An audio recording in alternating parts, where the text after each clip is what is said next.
Good evening, welcome to the State of Business on our television with me, Kavishka Pereira.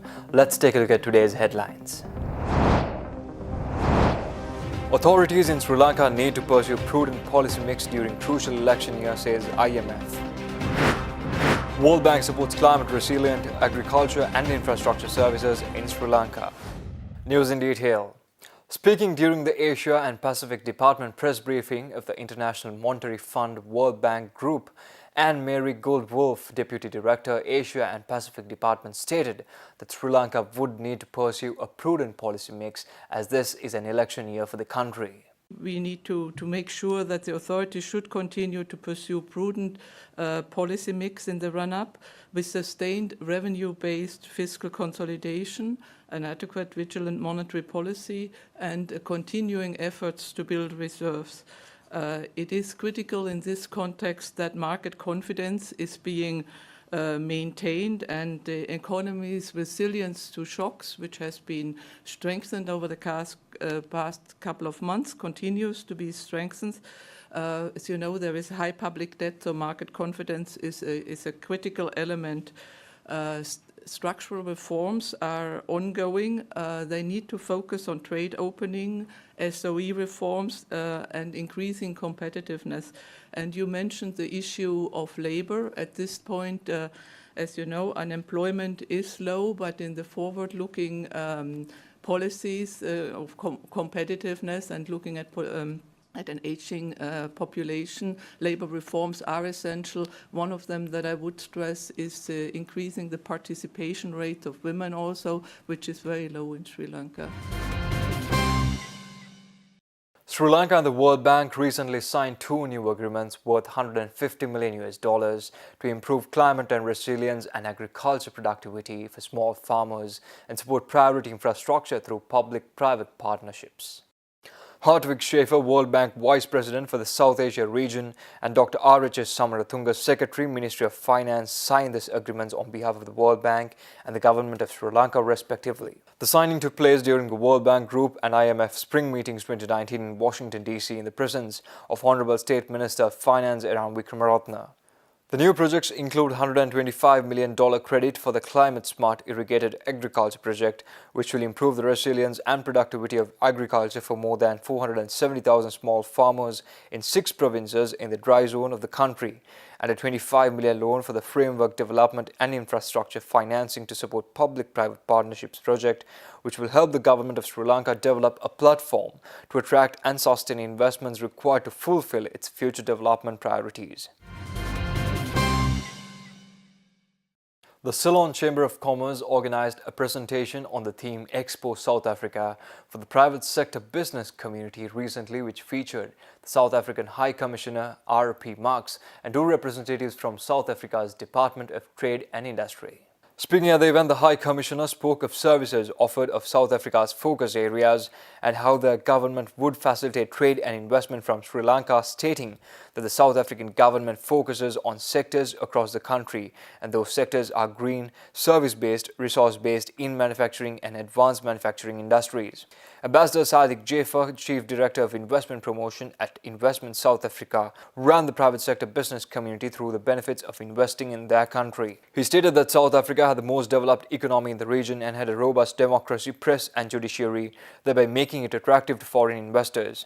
He stressed that South Africa's 8 open economic seaports provided investors with easy access to the rest of the country along with its large road and rail transport system. Furthermore, those interested in expanding trade and investing in South Africa would receive export assistance, incentives, funding assistance, and an industrial policy action plan strategies which would benefit the economic sector. The Sri Lanka Tourism Promotion Bureau, in collaboration with the Embassy of Sri Lanka in Lebanon, organized a premier travel roadshow to promote Sri Lanka as a tourist destination on 5th April 2019 at Radisson Blu Martinez Hotel, Beirut. This event witnessed an active participation of more than 70 representatives of Lebanese tour operators, travel agencies, airlines and media personnel. WWCS Pereira, Charge d'Affaires AI, Madhubani Pereira, Marketing Director of the SLTPB, Nalin Jasundara, Board Member of SLTPB, Country Manager of the AI Arabia, Maggie Al-Murani, and representatives of tour operators associations from Sri Lanka and Lebanon were present during the launch of the roadshow. On behalf of the Ambassador Charge d'Affaires, AI welcomed the representatives of prominent travel agencies, destination management companies, and hotels gathered at the roadshow. She highlighted that the untapped Lebanese market comprised of nationals who could afford lavish vacations in Sri Lanka. She also requested Lebanese tour operators to exploit the invaluable and rare opportunities offered by Sri Lanka for networking purposes. She recalled the endorsement made by Lonely Planet and the high ratings awarded by travel magazines and international media to Sri Lanka. B2B meetings were held between travel agents and DMCs from the two countries following the inaugural session, and a question and answer session was also conducted to respond to queries of the attendees. Stay tuned for more news after this short commercial break.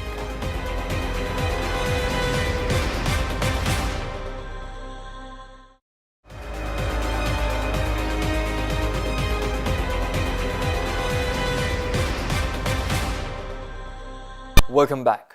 Mangalayappa was recently appointed as new chairman of the Board of Investment by His Excellency President Maithripala Sirisena and assumed duties as the 22nd chairman of the country's Apex Investment Promotion Authority following an earlier stint as a member of its board. Previously, Yappa was the managing director and chief executive officer of Colombo Dockyard plc, a CSE-listed company for many years, and led the company's rapid growth and international expansion.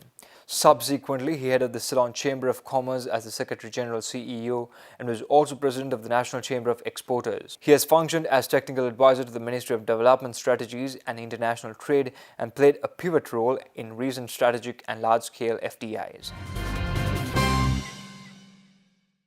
As part of the programs under the theme Rathavenu Enikata Sitimu, the Ministry of Foreign Affairs conducted mobile consular services in the Batiklo district from 10th to 11th April 2019. These mobile services were held at the premises of the Divisional Secretariats of Kathankudi and Chinkaladi on Wednesday 10th April and on Thursday 11th April 2019 respectively. Services extended to the public from the Batiklo district included registration of births and deaths occurred overseas, assistance with regard to foreign employment, death of migrant workers and others on foreign soil, compensation and repatriation related issues of migrant workers, and attestation of documents.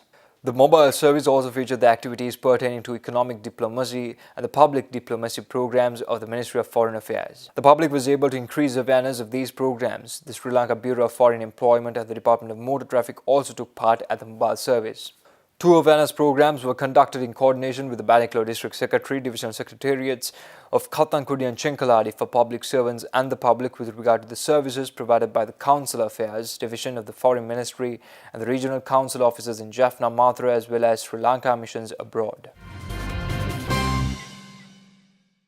The Kayankone Reef and the adjacent marine habitats was gazetted as a new marine sanctuary on Thursday.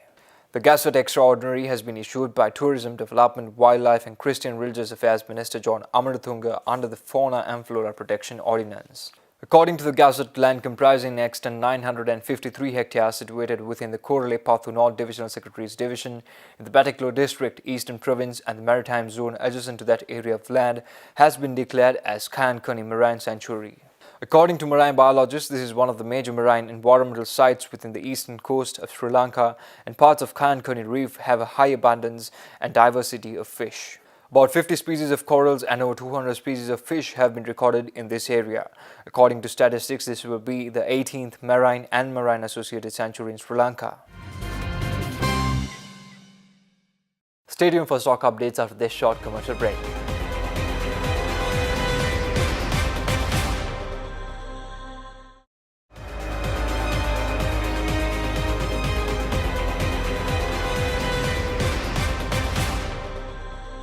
Welcome back.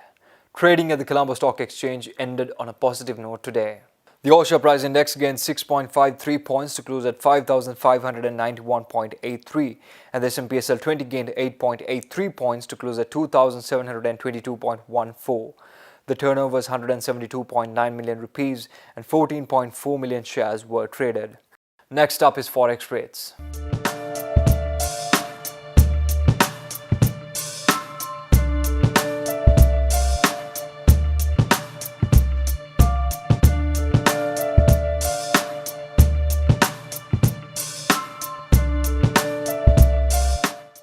Well, that's a wrap of the bulletin for the day, signing off with the promise for tomorrow at the same time with nothing but the latest.